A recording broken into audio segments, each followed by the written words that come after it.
Assalamualaikum warahmatullahi wabarakatuh. Halo Sobat Kom, berjumpa lagi di podcast Kominfo, memaparkan apa yang belum terpaparkan. Sebuah produksi dari Diskominfo 50 Kota, dengan harapan bisa menjadi sulah informasi dan jembatan hati bagi warga luar 50 dan perantauan.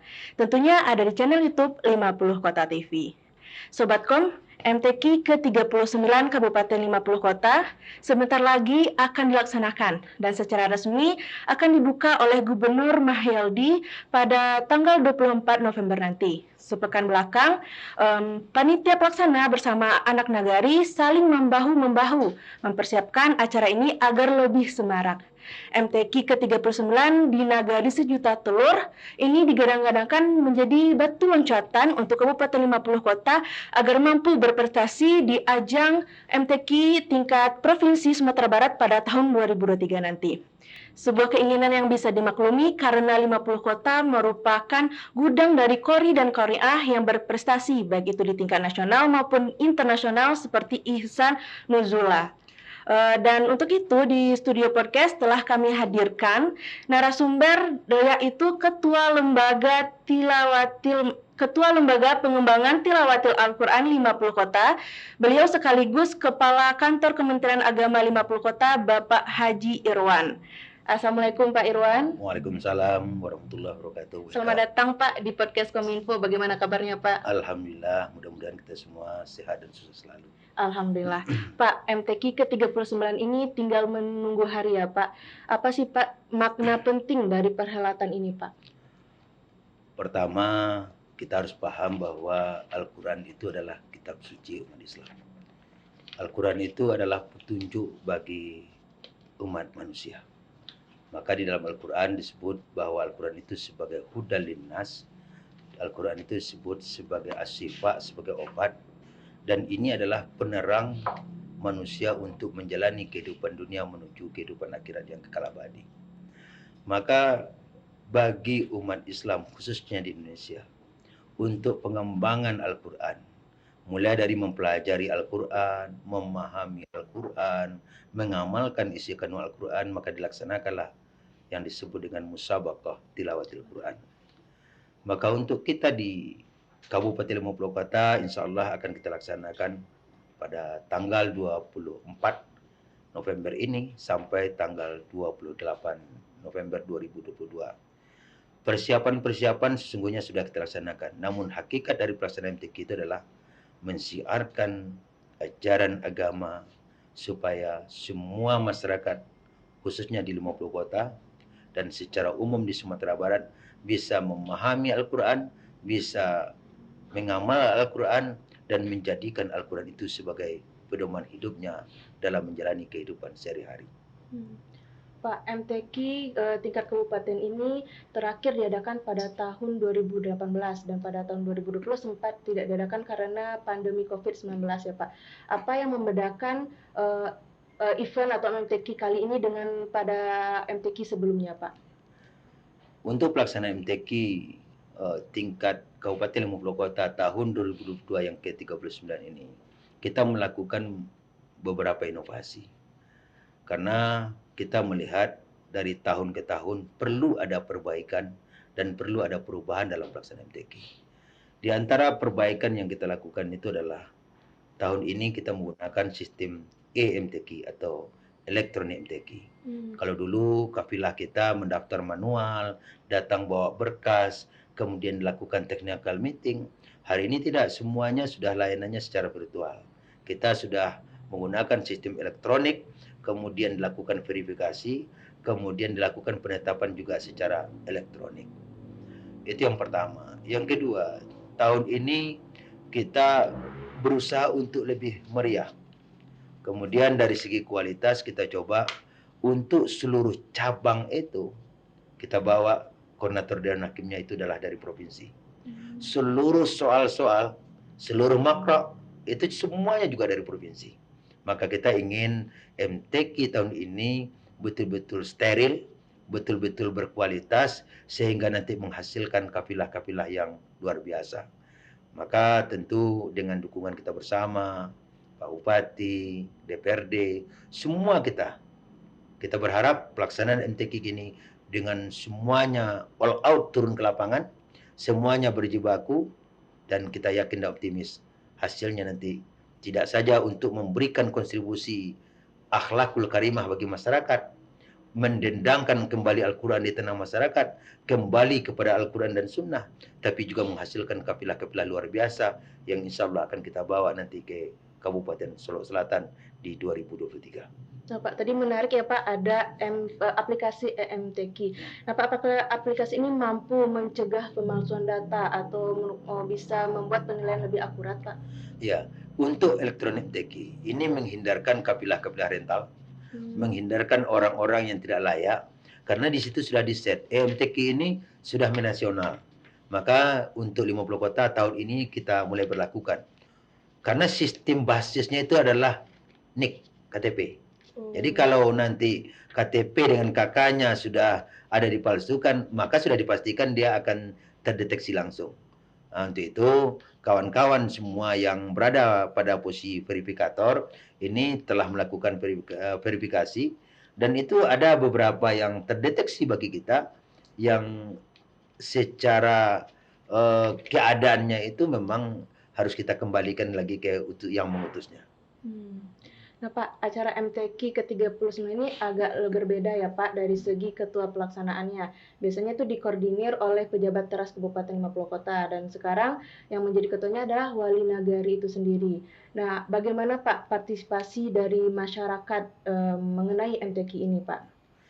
Jadi untuk pelaksanaan musabaqah tilawatul Quran, yang sesungguhnya diharapkan itu bukan pemerintahnya menyelenggarakan. Inilah sesungguhnya yang kita harapkan. Karena kita ingin Al-Quran itu tumbuhnya dari bawah.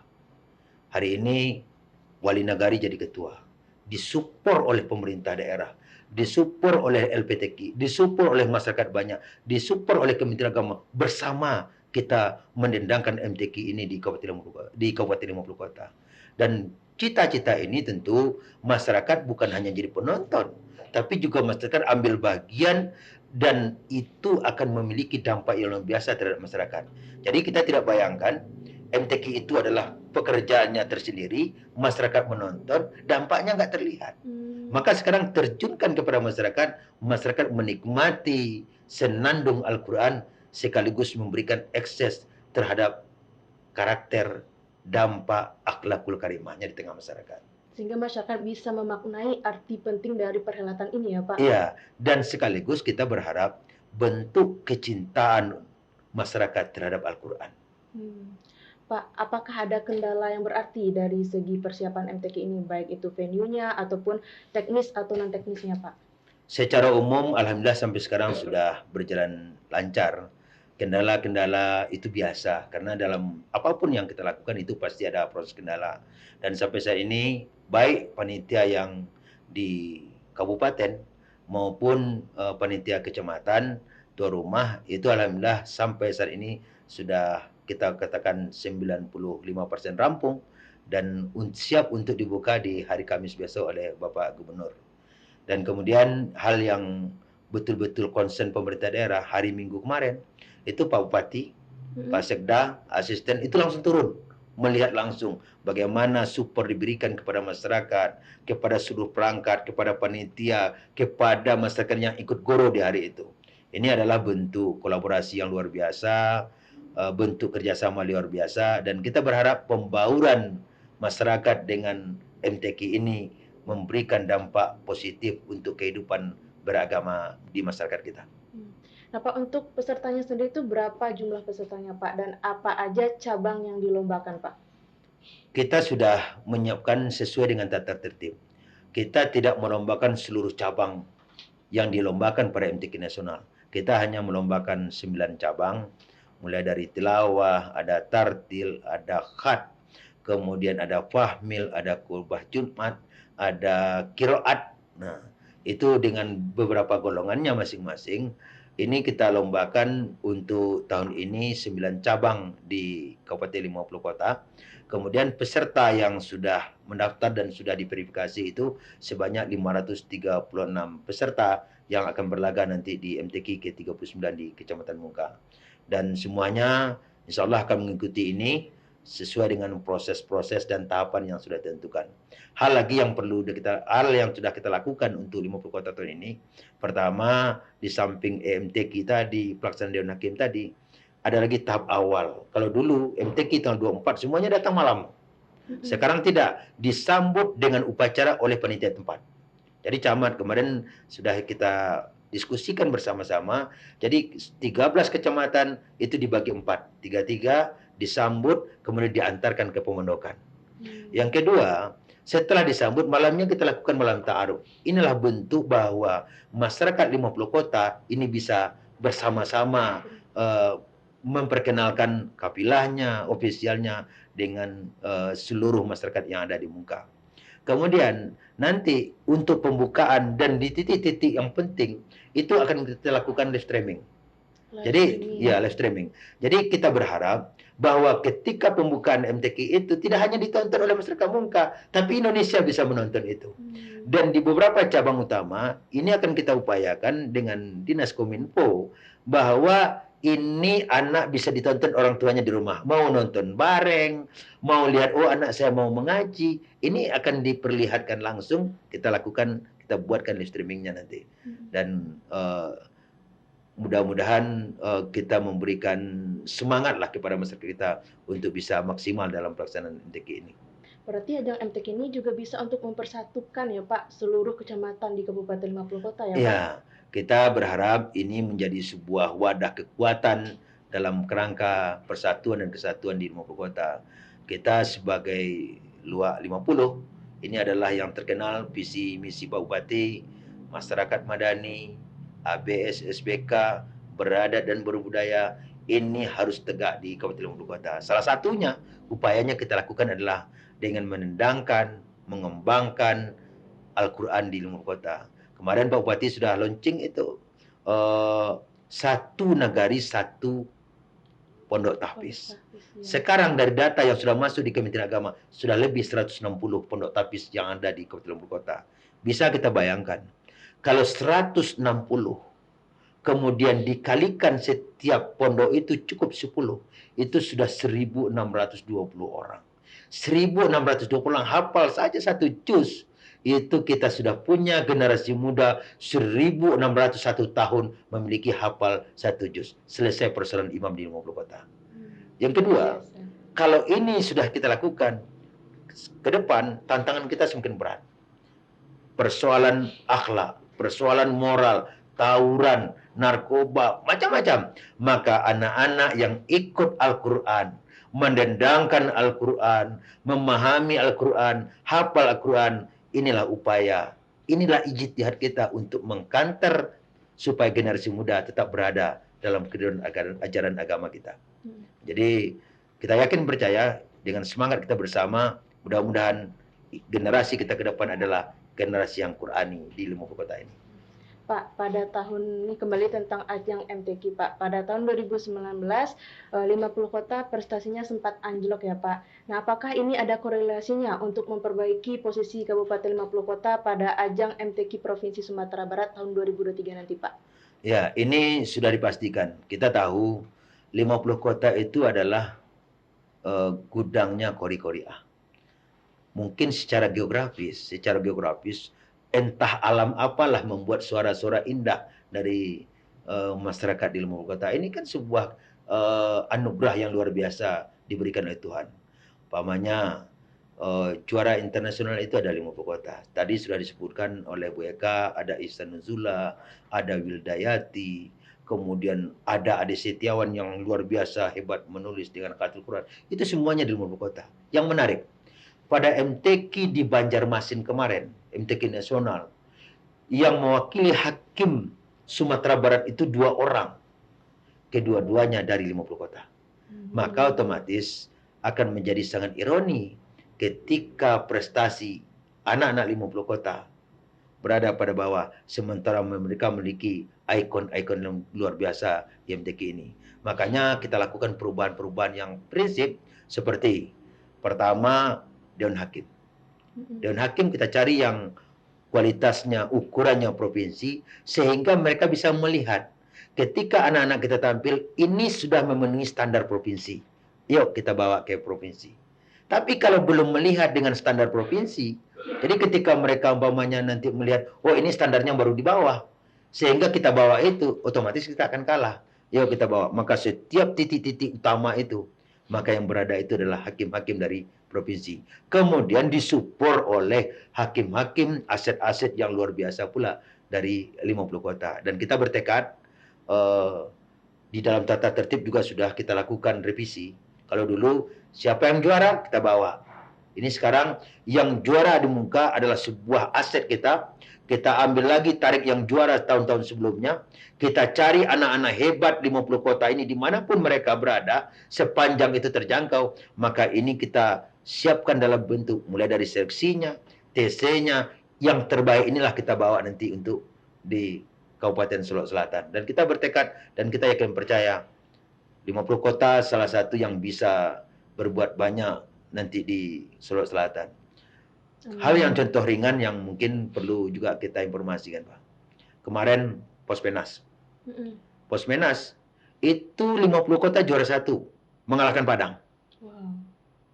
Pramuka, Madrasah, itu 50 kota juara 2. Ini yang kita katakan bahwa ternyata anak kita anak hebat. Untuk Persadin, 3 anak 50 kota berangkat ke nasional. Artinya apa? Ini anak kita adalah anak-anak hebat. Tinggal bagaimana kita memilihnya, bagaimana kita menyiapkannya, bagaimana kita merapikan semua persyaratannya, kemudian kita antarkan. Mudah-mudahan mereka bisa yang terbaik. Dan sudah dibuktikan bahwa di 50 kota ini adalah gudangnya orang-orang hebat dan gudangnya orang-orang yang luar biasa dengan Al-Quran ini. Wah, luar biasa Pak. Ternyata memang Kabupaten 50 Kota ini banyak menghasilkan prestasi-prestasi yang luar biasa ya Pak. Alhamdulillah. Nah Pak, sebelum kita menutup podcast kali ini Pak, apakah ada pesan atau himbauan nih buat Sobatkom khususnya masyarakat 50 Kota terkait ajang MTQ ke-39 di Kabupaten 50 Kota ini Pak? Ya, terima kasih. Pertama, tentu apresiasi kepada pemerintah daerah, Pak Bupati, Ketua DPRD, kemudian Forkopimda dan seluruh OPD dan kita semua yang bersama-sama mensukseskan pelaksanaan MTQ ke-39 tahun 2022 di Kecamatan Mungka. Yang kedua, tentu kepada seluruh masyarakat, mari kita jadikan ini momentum untuk kita mengembalikan batiniah kita kepada Al-Quran. Mari kita kembali belajar lebih giat lagi dengan Al-Quran, kita pahami Al-Quran, kita baca Al-Quran, dan kita amalkan Al-Quran. Kemudian yang ketiga, kita harus mengingat bahwa hidup ini hanya sementara. Proses ini adalah transit, maka sepanjang transit ini kita harus membekali diri kita dengan nilai-nilai Al-Quran, termasuk mempersiapkan generasi muda yang Qurani, dan karena mereka lah yang akan menjadi pemimpin 50 kota selanjutnya. Terima kasih banyak Pak atas kedatangannya di podcast Kominfo. Sama-sama. Ini obrolan yang informatif nih, khususnya buat saya juga Pak. Semoga ajang MTQ ke-39 ini bisa melahirkan generasi-generasi yang berprestasi ya Pak. Amin. Mudah-mudahan insyaallah. Ya Rabbal Alamin. Nah Sobatkom, itu perbincangan kita bersama Ketua Lembaga Pengembangan Tilawatil Quran Kabupaten 50 Kota, Bapak Haji Irwan. Dan untuk itu Sobatkom dan masyarakat 50 Kota, jangan lupa ayo kita dukung ajang atau MTQ ke-39 ini di Kabupaten 50 Kota yang diadakan di Kecamatan Muka, tepatnya pada tanggal 24 sampai 28 November 2022. Sebelum saya tutup podcast kali ini, Sobatkom, jangan lupa untuk like, komen, share, dan subscribe podcast Kominfo di channel YouTube 50 Kota TV. Saya Adenika Putri, sampai berjumpa di podcast edisi selanjutnya. Assalamualaikum warahmatullahi wabarakatuh. Waalaikumsalam warahmatullahi wabarakatuh.